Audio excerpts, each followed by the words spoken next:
si aujourd'hui on est encore dans dans cette même proportion d'augmentation des cas au Québec. Et ce qu'il faut surveiller particulièrement, mesdames et messieurs, et Sébastien, c'est le nombre d'hospitalisations, le nombre de personnes. C'est la clé, le nombre de personnes en soins intensifs. Le docteur Carignan m'a rassuré et nous a rassuré en disant tout à l'heure, c'est qu'on n'a pas pris de chance au début. On les mettait beaucoup plus facilement en soins intensifs, même s'ils n'avaient pas absolument besoin, dans certains cas, d'être là, ce qui met en perspective le nombre de places pour les soins intensifs. Et l'autre question qui va se poser, mesdames et messieurs, c'est Montréal, la métropole. Est-ce qu'il y aura des mesures? Il y a une conférence de presse de la santé publique de Montréal à 15h30.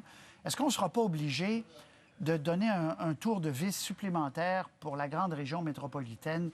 C'est la grande question aujourd'hui, dont on aura la réponse un peu plus tard. Bon, on a les chiffres, Sébastien, 2021 cas au Québec, donc c'est une bonne augmentation, là. On était à 1000...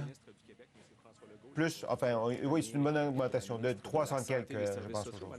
18 décès, donc augmentation importante du nombre de morts. Également, on laisse la parole au premier ministre. À vous. Oui, bonjour tout le monde. D'abord, un immense merci à ceux qui se sont inscrits hier pour faire du bénévolat.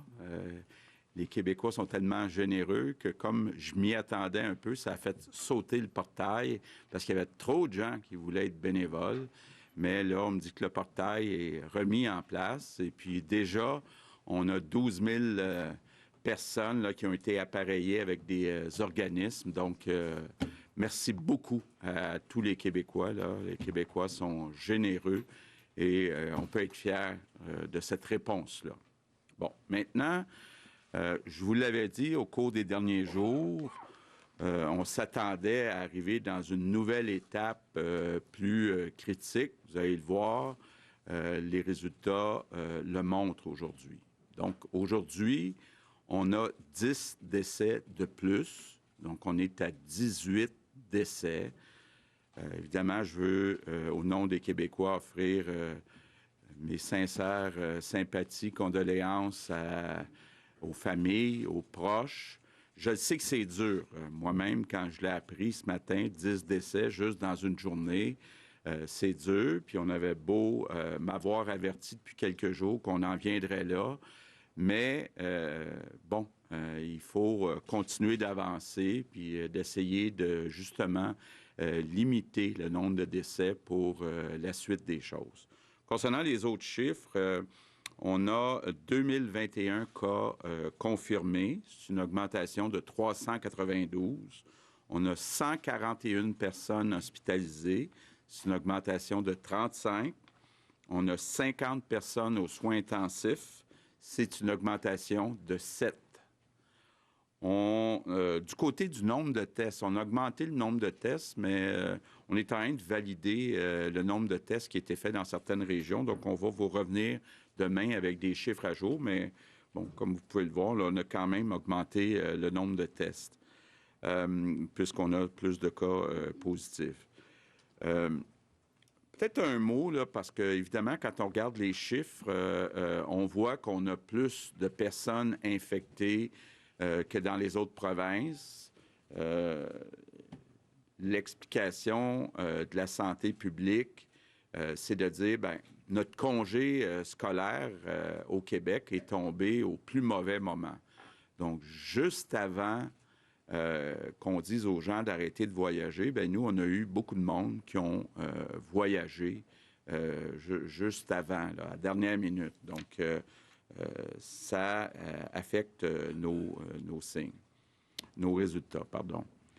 Je veux revenir aux consignes aussi, là. J'ai vu hier, entre autres sur les médias sociaux, qu'il y a beaucoup de gens qui ont vu mon appel au bénévolat comme étant un peu contradictoire. Donc, je veux peut-être revenir et mettre ça tout ensemble.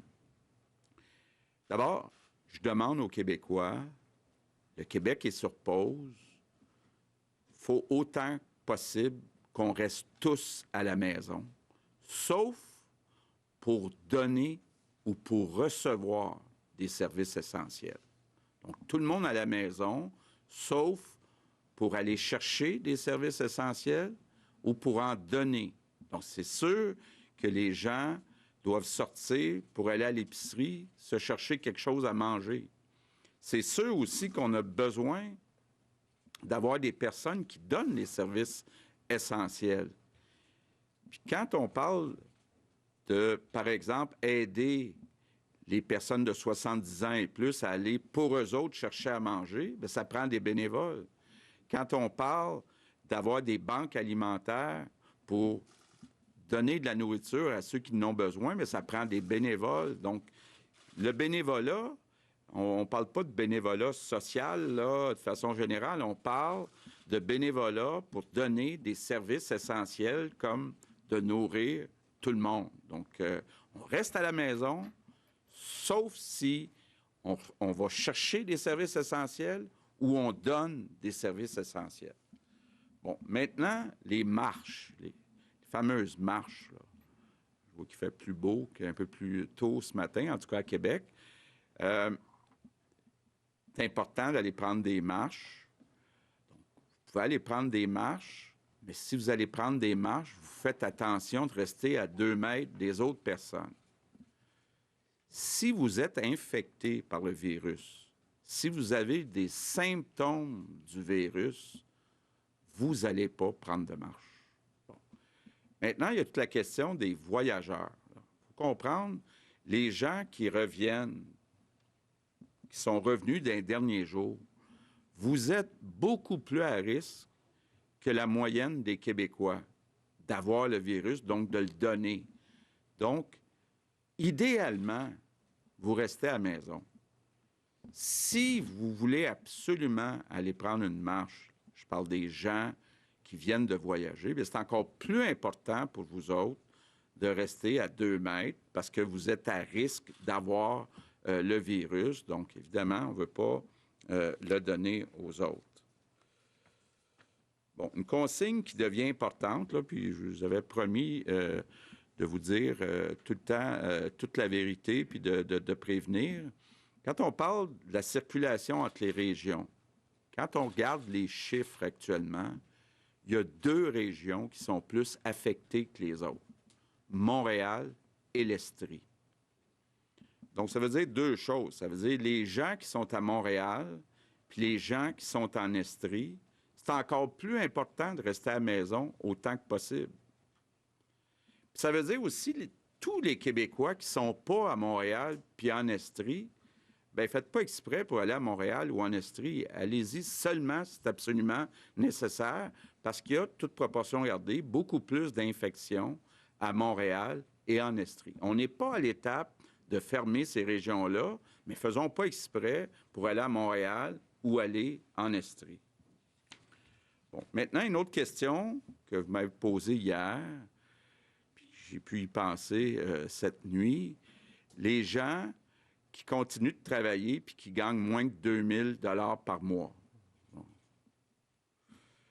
Je peux comprendre que ça peut paraître être pas juste. Donc, j'ai demandé au ministre des Finances de trouver une manière de vous compenser. Donc, donnez-moi un petit peu de temps, là. C'est pas simple à mettre en place, mais je vous le dis, là, ceux qui continuent de travailler puis qui gagnent moins que 2 000, on va vous compenser. Faites-moi confiance, là. La mesure, on va l'annoncer dès qu'on est capable de la mettre en place, mais je vais demander au ministre des Finances de mettre ça en place. Parlant du ministre des Finances, bien, vous avez vu qu'il y a des mesures qui ont été annoncées par le gouvernement fédéral il y a quelques minutes, quelques heures, pour les entreprises. On a aussi eu des discussions avec le gouvernement fédéral pour les entreprises, pour leur remise de TPS et de TVQ. Donc, évidemment, le 31 mars arrive. Donc, pour donner de l'oxygène aux entreprises, on a convenu de reporter tous les paiements des entreprises, donc l'argent qu'ils ont collecté en TPS, TVQ, au 30 juin. Donc, vous savez que c'est le Québec qui collecte la TPS pour le gouvernement fédéral. Donc, les deux, on va permettre aux entreprises de reporter jusqu'au 30 juin. Bon, maintenant, un mot sur les personnes vulnérables. Là, je pense, entre autres, aux enfants qui subissent de la violence, puis aux femmes qui sont victimes de violences conjugales. Bon, d'abord, on a annoncé ce matin qu'on bonifie le financement pour l'hébergement. Là, vous avez surtout pas à rester à la maison. Là, je pense entre autres aux femmes. Puis là, je veux faire un appel à tous les Québécois, les voisins, la famille un petit peu plus éloignée. Soyez vigilants. Si vous êtes au courant qu'un enfant ou qu'une femme subit de la violence, bien, appelez la police. Je demande votre aide, là. On doit continuer de s'occuper de nos personnes vulnérables. Puis bon, il peut y avoir des cas, étant donné là, qu'il y a plus de gens qui restent à la maison. Maintenant, je termine avec mon merci du jour aux camionneurs. Les femmes, parce qu'il y en a, et les hommes qui transportent la nourriture, qui transportent les biens essentiels. Merci. Vous travaillez dans des conditions qui sont difficiles. Vous êtes nos héros au quotidien. Donc, merci beaucoup pour votre travail. Donc, je termine en vous répétant qu'on est en train de livrer la plus grande bataille de notre vie collective. Il faut qu'on respecte les consignes. Donc, on sort le moins possible de chez soi. Puis si on sort, on se tient à 2 mètres des autres personnes. Si on suit ces consignes-là, on va la gagner ensemble, cette bataille. Merci. Maintenant, quelques mots en anglais? Oui. Comme je l'ai dit depuis quelques jours, nous entrons dans une nouvelle phase de notre combat contre le virus.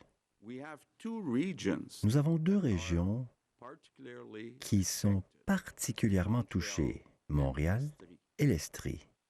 Il est très important que les gens vivant dans ces régions ne se déplacent pas ailleurs et que d'autres Québécois et Québécoises ne doivent pas s'y rendre, à moins que ce soit vraiment nécessaire.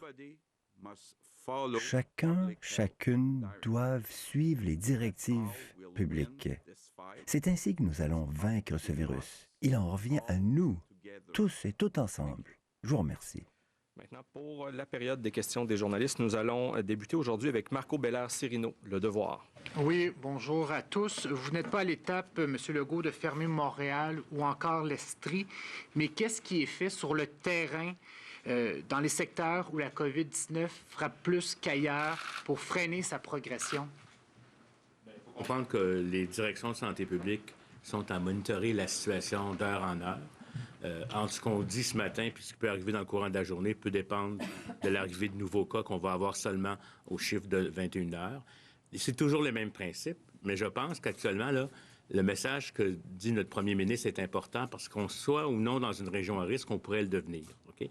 C'est clair que des quartiers, des secteurs qui sont plus chauds que d'autres, mais il y a des cas un peu éparpillés dans l'île de Montréal et ce que je vous dis, c'est qu'il faut prendre ces habitudes-là dès maintenant pour être capable de voir à les appliquer.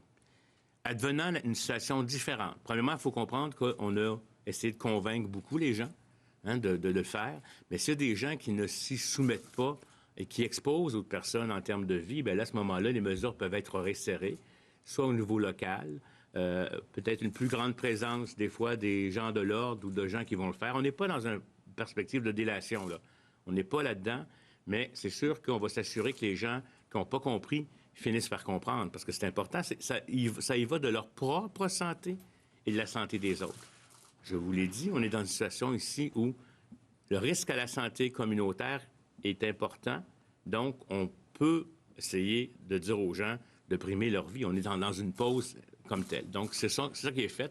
Puis ça va se faire dans toutes les régions du Québec. J'ai des homologues qui regardent dans leur territoire, qui travaillent avec les municipalités, avec les autres secteurs, avec la police locale pour voir un peu qu'est-ce qui se situe, puis ils gèrent les situations des faux cas à cas. Ça se peut qu'il y aura d'autres interventions. Quand sera-t-il nécessaire de fermer Montréal ou l'Estrie? Est-ce qu'il y a un nombre de cas qui doit être confirmé? C'est quoi vos critères? Puis pour permettre aux gens de se préparer, parce qu'il y en a qui sont quand même inquiets de cette perspective-là, qu'est-ce que ça signifie, la fermeture d'une région? Bon, premièrement, premièrement, il n'y a pas de recette, hein? J'aimerais ça vous dire, puis il n'y a pas de chiffre magique non plus. Ça serait bien le fun d'avoir un chiffre, puis tout le monde l'appliquerait, puis tout le monde serait content. Vous pouvez avoir 100 cas qui sont éparpillés, mais qui ne sont pas en éclosion. 100 milieux qui ont été touchés par des voyageurs, mettons, là. Puis il faut avoir 30 cas qui n'ont pas été touchés par des voyageurs, mais c'est de la transmission communautaire. Donc, il faut faire l'analyse fine de chacune des endroits. Et à un moment donné, quand on sent que ça circule trop et que ça ne circule pas ailleurs, c'est surtout ça aussi, t'sais. Dans le fond, si on ne veut pas que, par exemple, Montréal soit l'épicentre, comme la province de Hubei, qui est allée... qu'est-ce qu'ont fait les autres provinces? Ils se sont mis en mode de protection, on a diminué les échanges. C'est sûr que quand on confine des gens dans un territoire, on s'assure à ce que la sécurité, les besoins essentiels soient là, là. On n'ira pas enfermer un secteur puis dire, mais dans ce quartier-là, personne ne mange, etc. On s'organise pour qu'il n'y ait pas de violence non plus, parce qu'il y en a qui peuvent décider de faire de la violence, aller faire des vols, etc. Donc, c'est une série d'interventions qui permet d'appuyer le citoyen dans son confinement. Okay? Des fois, on est obligé de mettre du contrôle à la périphérie parce qu'il y en a qui veulent partir, puis il ne faut pas. Et donc, c'est ce genre de mesures-là. Mais je sais que quand on ira à ces mesures-là, on va s'assurer de prendre soin des personnes qui sont à l'intérieur comme de celles à l'extérieur. Ça, c'est bien important. Mais la décision se prend parce qu'on ne veut pas, justement, sans le savoir, que ces personnes-là aillent importer la maladie ailleurs. Prochaine question, Gabriel Bella, La Presse. Oui, bonjour. Une question pour M. Legault. Il y a plusieurs Montréalais qui sont partis à la campagne, en région, qui ont voulu sortir de la ville. Là, quand on parle de fermer Montréal, on pourrait parler, par exemple, de restreindre l'accès. Est-ce qu'on conseille à ces gens-là de rentrer à Montréal? Qu'est-ce que vous leur conseillez à l'heure actuelle? Bien, si quelqu'un est dans un chalet dans les Laurentides ou en Estrie, peut-être mieux de rester là, effectivement. Donc, le moins de déplacements possible. Donc, il n'y a pas d'autre recette que ça.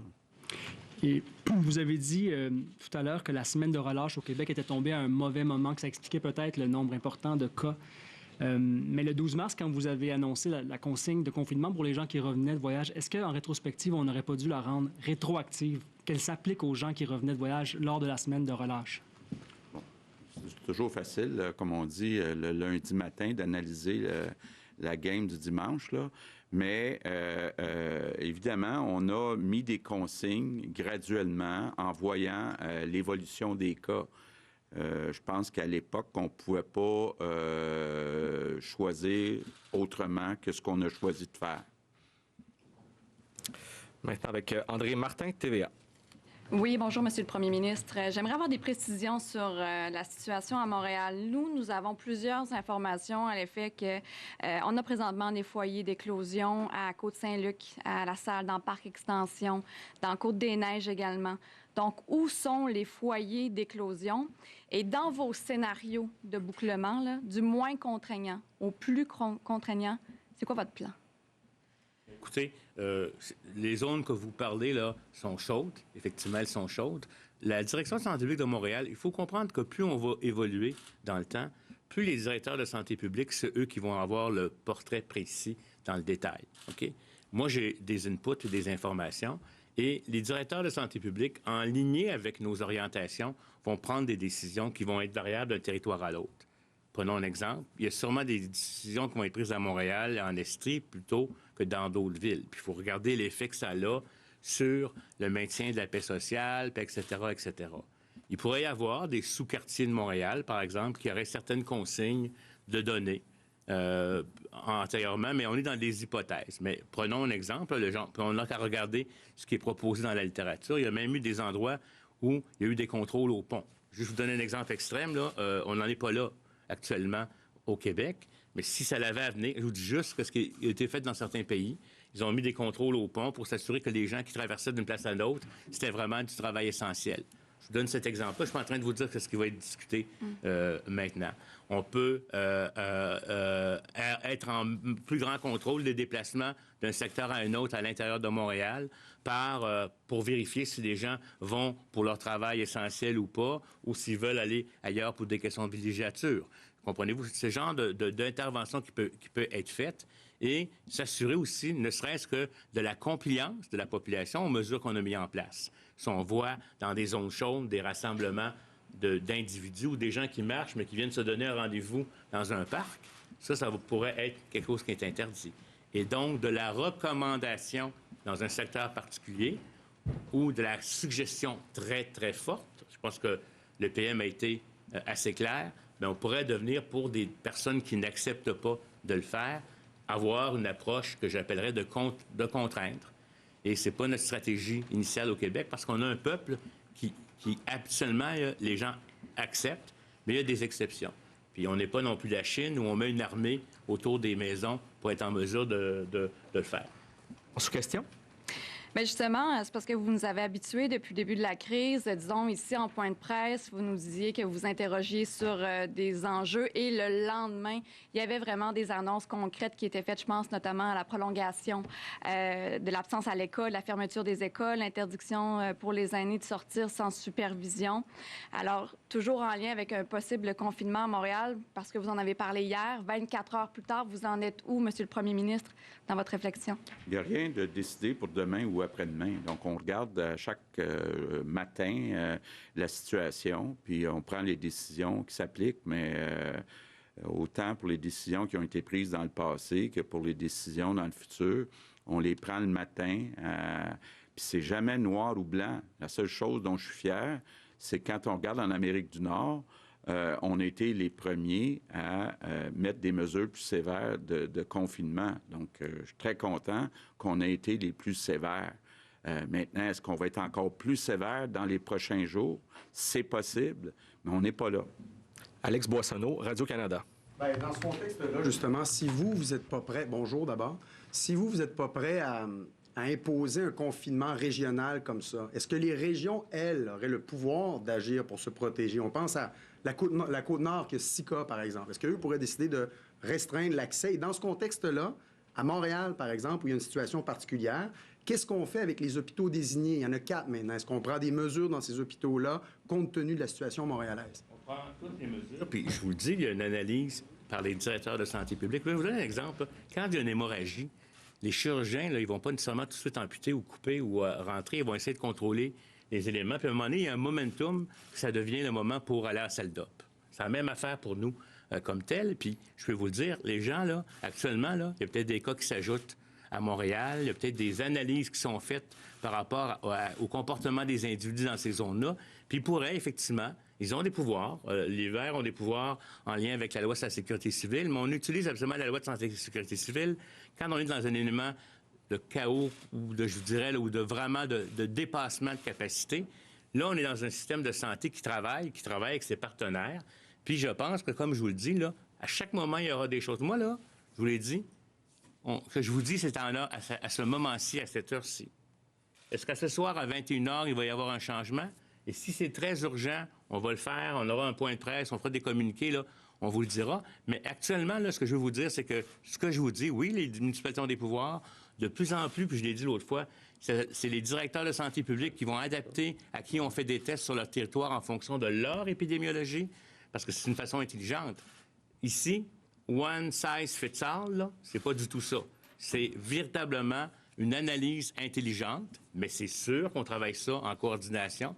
Si, par exemple, un directeur de santé publique fait une recommandation de fermer une ville, il va m'appeler automatiquement, puis moi, je vais le voir avec lui, c'est quoi ses raisons. Et si ça fait du sens et ça respecte les orientations gouvernementales, ça va être fait. Et ça ne sera pas décidé nécessairement par le politique, si vous me permettez, là. Je ne veux pas dire que le politique ne va pas avoir un rôle, parce que les citoyens font des pressions sur les maires, les gens ont un portrait, mais c'est une prescription qu'on dit, on est rendu à brimer les droits de certaines personnes un peu plus, parce qu'il y a un enjeu de santé publique. Au niveau des hôpitaux? Oui, effectivement, on en a 4 à Montréal, mais on en a 7 autres au niveau de la clientèle adulte, là, dans la couronne de Montréal, en Montérégie, Laval, Lanaudière même. Puis on en a aussi un à Québec, un à Sherbrooke, un à Trois-Rivières. Alors, on est dans ce qu'on appelle la phase 2, le niveau 2, où est-ce qu'on a 11 hôpitaux qui sont désignés là, pour la clientèle qui a besoin de soins intensifs, là. Alors, moi, ce que je veux vous dire aussi, c'est que on a beaucoup de lits qui sont libérés. Hein. Dans l'ensemble du Québec, on a 7000 lits qui ont été libérés là, dans le réseau sur 18 000. C'est considérable. On a 578 lits en soins intensifs qui sont libres actuellement. Alors, on est capable d'absorber. On en a 50 personnes en soins intensifs pour la COVID-19. Alors, on s'organise bien actuellement. On a un système même, ça je veux vous le dire parce qu'il y a eu beaucoup de travail là-dessus, qu'on appelle le COULCI. C'est un système de gestion des lits de soins intensifs qui a été débuté à Montréal et qui s'est étendu à travers le Québec récemment, parce qu'on a le besoin de le faire, et qui gère l'ensemble des lits de soins intensifs. Alors, on a le contrôle sur la situation actuellement.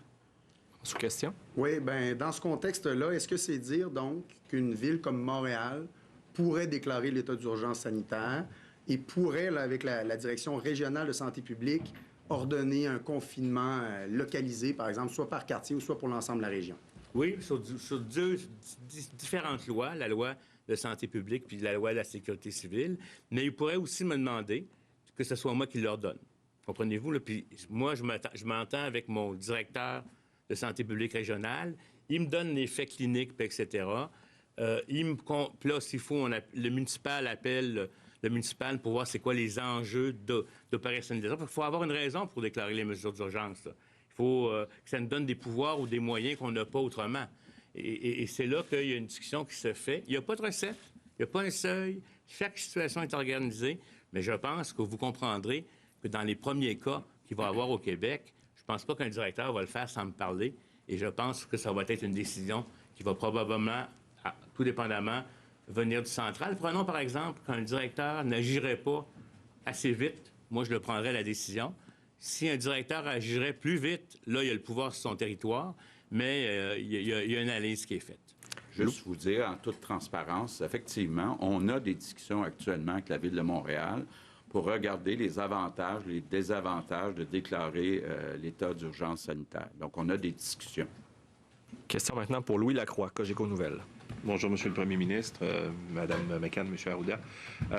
Malgré votre appel à ne pas voyager de région en région, il y a beaucoup de gens, notamment dans la région de Montréal, qui, par crainte du virus, parce qu'il y a quand même une éclosion assez importante là-bas, décident de quitter et aller dans des régions. Par exemple, on voit ça en Estrie, on le voit dans les Laurentides et beaucoup aussi dans Charlevoix, où les gens louent des résidences touristiques. Le maire de la Malbaie, ce matin, Michel Couturier, a dit que Charlevoix ne doit pas devenir le camp de fortune des CIUS du Québec, parce qu'eux autres craignent qu'il y ait des gens malades qui se rendent dans les régions.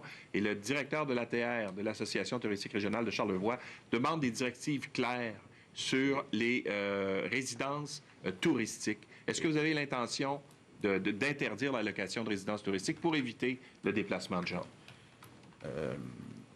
D'abord, je vais vous dire une chose. Qu'une personne parte de Montréal pour aller dans les Laurentides ou en Estrie, s'enfermer dans un chalet, là, il n'y a pas de problème avec ça, au contraire. Le problème, c'est qu'il faudrait qu'ils apportent toute la nourriture pour un bon bout de temps. Le problème, c'est quand ces personnes-là vont dans les épiceries d'une autre région. Là, ça devient problématique. Moi, à ce moment-là, je souhaiterais que ces personnes-là demandent à leurs voisins qui sont déjà dans la région depuis un certain temps de faire l'épicerie à leur place, mais d'aller s'isoler dans un chalet dans une autre région, c'est pas un problème. C'est d'être proche de d'autres personnes d'une autre région qu'on veut pas.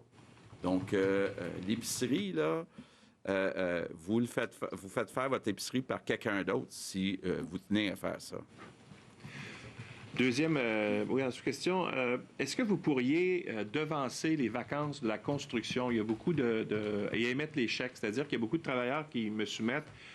On ne travaille pas parce les chantiers ont été fermés et il y a une possibilité, semble-t-il, légale là, de pouvoir devancer le versement des payes de la construction pour des circonstances exceptionnelles. Et je pense que c'en est une.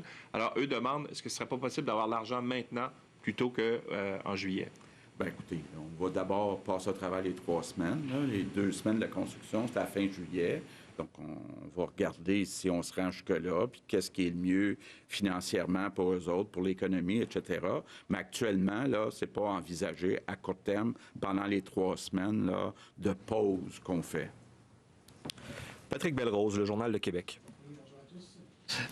Docteur Arruda, est-ce qu'on a un début, une piste d'explication qui expliquerait pourquoi on retrouve une plus grande concentration de cas dans le centre-ouest? Et est-ce qu'il y a des communautés que vous avez plus de difficultés à rejoindre qui seraient plus touchées par le phénomène? Écoutez, je peux avoir des hypothèses, mais qu'il faudrait que je valide avec les gens de Montréal.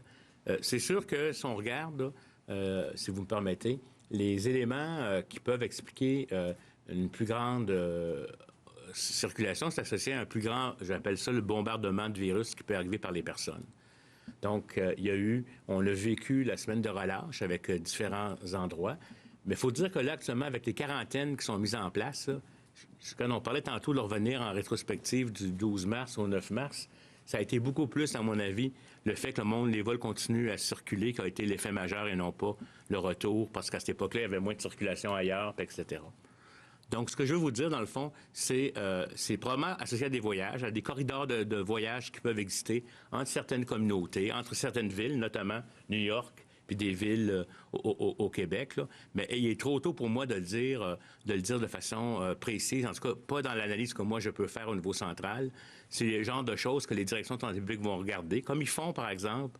Il y a des régions où c'est véritablement seulement les résidences pour personnes âgées, où il y a eu un problème, parce qu'il y a eu du voyage, puis il n'y a pas de transmission. À Montréal, il y a beaucoup plus de monde, il y a beaucoup plus d'inconnus dans les enquêtes actuellement, même si on est enquêté, parce que ça monte les cas, donc avant d'obtenir toutes les informations, ça prend un certain temps. Mais c'est clair, en gros, de façon macroscopique, je pense que le foyer américain est aussi un enjeu actuellement par rapport aux circulations de personnes qu'on puisse se faire comme telles, et d'où l'importance, à mon avis, que les gens qui sont en quarantaine, par le gouvernement fédéral, là, respectent aussi la signe, parce que c'est comme le disait le premier ministre, si c'était dangereux de voyager ou de ramener le virus il y a quelque temps, mettons début mars ou au mois de janvier, février, maintenant, comme ça circule partout dans le monde, en fait compte, ça veut dire que vous revenez de l'extérieur, vous êtes en pleine forme, vous avez le goût de retourner faire vos activités. Non. 14 jours. Vous avez parlé d'un mariage récemment là, qui avait 350 personnes avec une mariée qui est infectée. Est-ce qu'on sait maintenant si cet événement-là a causé un foyer d'infection? Je n'ai pas cette information-là de façon précise. C'est dans les enquêtes qui sont faites. Et vous comprendrez aussi que pour des raisons de confidentialité, on n'ira pas vous dire qui a infecté qui, à l'intérieur de qui, etc. Mais c'est pour ça qu'on dit encore, les rassemblements, les funérailles, tout ça, là, ce sont des facteurs, c'est reconnu dans la littérature, dans toutes sortes d'épidémies. Puis je peux vous dire que c'est arrivé, pas dans le cas du coronavirus, mais les funérailles sont une excellente occasion de rapprochement. Puis on comprend, là, mais si on met trop de monde dans la salle, c'est clair qu'on a un problème. Olivier Bossé, Le Soleil. Bonjour, M. Arruda. J'aimerais vous entendre sur les personnes guéries. Le chiffre a augmenté un petit peu. Là. 29, c'est quand même pas beaucoup. On voit, par exemple, en Colombie-Britannique, ils sont à 180 quelques. Qu'on en a encore aussi peu après un mois. Ben, c'est parce que on est en décalage par rapport à la Colombie-Britannique en termes de nombre de cas.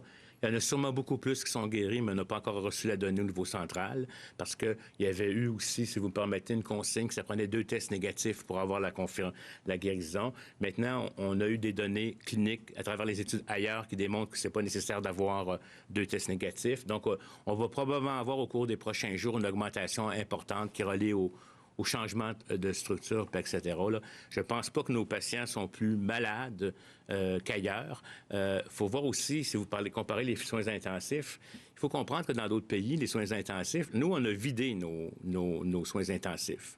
Et il y a des gens qui vont aux soins intensifs actuellement chez nous qui n'iraient pas ailleurs. Je veux dire que certaines personnes qui ont besoin d'un peu d'aide, nous, on ne se gêne pas pour leur en donner, OK? Parce que si on reçoit de l'oxygène par respiration, c'est plus. Donc, je vais vous dire que dans le fond, il est trop tôt. Je tiens à vous dire, là, puis ça, c'est la tendance. Puis j'aimerais ça, pouvoir me comparer. Mais il est vraiment trop tôt pour se comparer, même en termes de taux par groupe d'âge, même au Canada, à cause que des méthodes différentes, des tests différents. L'Ontario fait moins de tests que nous actuellement. Avant, on pensait qu'on en faisait plus, mais là, on en a fait plus. Fait que quand on se met à comparer des taux, si nos méthodes pour détecter des cas sont pas les mêmes, on va avoir un profil soit plus sévère, soit moins sévère. Moi, ce qui m'importe actuellement, c'est de voir combien de personnes se rendent à l'hôpital. Puis je sais qu'actuellement, il y a des gens qui, ailleurs, ils reposent soins intensifs, mais comme on a de la disponibilité, on les utilise. J'aimerais connaître le suivi qui est fait auprès de ces personnes-là qui guérissent. Et est-ce que le placement de ces personnes-là va, ou en tout cas peut être utilisé au Québec pour aider à traiter les malades? Oui, écoutez, comme je vous le dis, quand on va en avoir de plus en plus, c'est sûr qu'actuellement, on est à la recherche, si vous plaît, d'études. Il y en a une qui va se dérouler sur un traitement le vaccin éventuellement. C'est sûr que les plasmas des personnes, ça a été utilisé là, dans des cas très sévères pour lesquels on veut, le plasma d'une personne qui a des anticorps pourrait devenir éventuellement une source de traitement. Mais on préfère quand même, compte tenu que c'est un produit biologique puis c'est assez compliqué, on préfère quand même de mettre nos énergies surtout dans la recherche d'une thérapie qui guérirait, qui pourrait être donnée. Parce que le plasma est souvent réservé à des cas plus sévères, etc. Mais on n'exclut rien, comme je vous le dis, on n'exclut rien tant aussi longtemps que nos experts nous font des recommandations et que ça fait du sens. Parce qu'en médecine, il y a un principe, excusez-moi, je vais encore être trop long, d'abord ne pas nuire. Il y a une bonne recherche, merci, une bonne recherche, une intéressante recherche qui se fait là, à l'Institut de cardiologie avec Dr Tardif sur la colchicine, qui est une substance là, qui est quand même à la portée, qui n'est pas chère non plus, et sur 6 000 patients, et ça va rondement. On pense avoir des nouvelles à l'intérieur de 3 mois.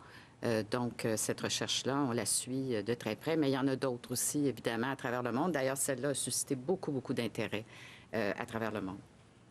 Maintenant, pour Patrice Bergeron, la presse canadienne. Bonjour à vous. Vous avez tout à l'heure évoqué donc la question des lits de soins intensifs qui sont libres, qu'on peut traiter aussi. Mais qu'est-ce qu'on dit à des malades actuellement de cancer qui se font dire par leur médecin que leurs examens ou traitements doivent être reportés pour libérer des lits, puis pour les malades de la COVID-19. Est-ce qu'il faut assouplir cette directive-là là, qui va vers l'électif, vers les choses plus urgentes, ou est-ce qu'on en est rendu maintenant comme société à traiter, à choisir entre traiter quelqu'un qui a le COVID-19 ou quelqu'un qui a d'autres maladies? Non, absolument pas. Absolument pas.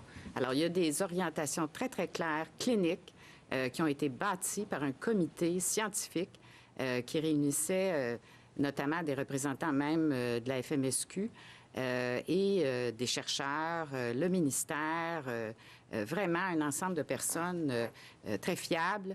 Et les orientations sont claires. Tout ce qui doit être fait pour les gens qui ont un cancer, qui ne peut pas attendre, va être fait. Alors ça, c'est très clair de notre part. C'est la même chose en chirurgie cardiaque, par exemple. Quelqu'un qui a un problème cardiaque, qui a besoin d'être opéré, rapidement, va être opéré. Alors, ceci étant dit, par exemple, en oncologie, pour les problématiques de cancer, il y a des choses qui peuvent attendre, effectivement. Par exemple, un cancer de la prostate, ça peut attendre un peu. Bon, on ne parle pas d'années, là, on parle de quelques semaines, là. Alors, ça, c'est des choses qui sont très claires dans la littérature.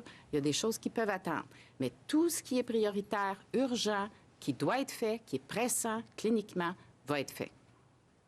Et donc, on constate aujourd'hui une augmentation du nombre de décès. Est-ce que vous avez déjà fait une analyse sur ces décès-là? Qu'est-ce qui pourrait expliquer que ça a pratiquement doublé d'un seul coup? Est-ce que c'est des questions de proximité, d'âge? Quel est le portrait que vous avez actuellement? Écoutez, comme je vous dis, je vais vous donner des impressions. J'aime ça être rigoureux dans ce que je dis. Je pense que les décès qu'on a actuellement, là, la majorité des décès, ce sont des gens qui sont des gens fragilisés. OK? Je le dis, ça ne veut pas dire que quelqu'un de 40 ans ne pourrait pas faire une pneumonie, puis pour des raisons d'autres personnelles avec le coronavirus, faire une pneumonie sévère, mourir en 2 jours. Ça existe, ça. Mais ce n'est pas la majorité. Donc, ce qu'on voit ici, c'est des gens qui ont attrapé, puis qui ont attrapé la maladie. Certains aussi dans les lieux qu'on avait dit qui étaient comme à haut risque, de résidence pour personnes âgées, puis qui, suite à leur maladie de base, surinfectés par le COVID-19, sont arrivés à décéder. Il y a des cas qui étaient même, je vous dirais, déjà en train de presque mourir, puis je ne veux pas dire que c'est pas important, mais donc on a un profil actuellement, là, puis l'augmentation est associée, je vous dirais, aux éléments, on s'en attendait. On n'est pas dans une proportion de décès là, qui dit qu'on a un changement du type de virus, puis il faut faire très attention au calcul de taux d'hospitalisation, au pourcentage de décès, parce que, juste pour vous dire, on teste tellement de gens que sûrement beaucoup, puis quand on regarde les proportions d'âge des gens qui sont testés, là, c'est quand même des gens relativement jeunes aussi. Ça, c'est sûrement des coronavirus qui n'ont pas besoin d'être hospitalisés, qui sont à la maison, puis qui, heureusement, ne font pas de charge sur notre système de soins.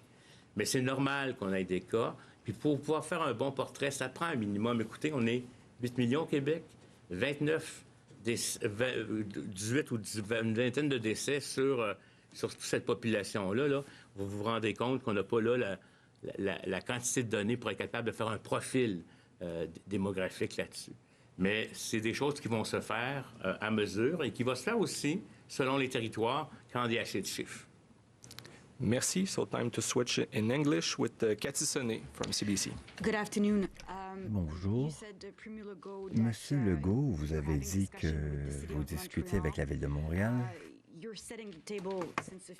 Cela fait quelques jours que vous préparez la table pour la fermeture de certaines régions, certaines parties de région. À quoi devrait-on s'attendre? Si quelqu'un a un chalet dans les Laurentides, ne bougez pas, restez là.